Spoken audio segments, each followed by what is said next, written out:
Just to give you guys a background on my company is we've been using Autotask and GFI since about 2007. I started the company in 2007 after doing IT in the corporate world for about 15 years and just saw a need for a better solution out there. Now we're still in the process of transitioning from break-fix to managed services like probably a lot of you are.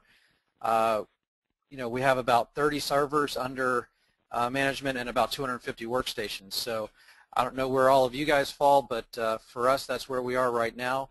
And we're using Autotask and GFI MAX, just like they said, to integrate everything together and make everything work, streamline our processes, and keep everything rolling like it should for our customers.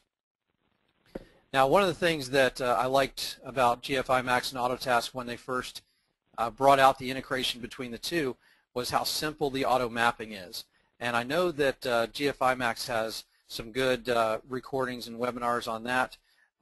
So if you can get to those are probably the easiest way to figure out how to go through the auto mapping. We'll go through it a little bit, but the auto mapping is just super simple to set up GFI MAX with Autotask. Of course, what Len covered in his part of the integration was automatic ticket generation against servers or workstations. This is great because everything that you have as far as a server or a workstation that's monitored in GFI MAX, as soon as you link it with that auto mapping, those tickets that are generated from GFI MAX and created in Autotask are automatically applied to those servers and workstations. So in Autotask you can go back in and run reports showing what's happened against that server or that workstation, even if you have the workflow rules set up like I'll show you in a minute, to not email you every time you get a ticket generated against one of those devices. So in Autotask you can go in and literally see the ticket number and what happened, what queue it was in, and the dates and times, so that you can see all the performance that happened against that server. In this case it's a server, but you're not necessarily getting an email every time that you get one of these monitoring alerts.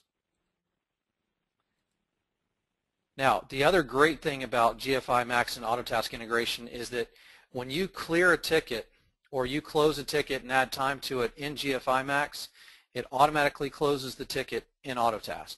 So if an event happens in GFI MAX that automatically resolves itself, like say you're monitoring services like DNS services or DHCP on a server, if that service restarts itself and comes back online, the Autotask ticket automatically gets closed. So you don't have to worry about all these open tickets being generated in Autotask and then you having to go through every day and close every single one of them. You don't have to do that. It's done automatically for you. Likewise, when you clear a check in Autotask, say you have a check for, if you have GFI MAX, you're probably familiar with the hacker checks, and those are mainly for informational purposes. I know when they go off the scale, you know, there may be something we need to go check, but a lot of times it's just an informational thing.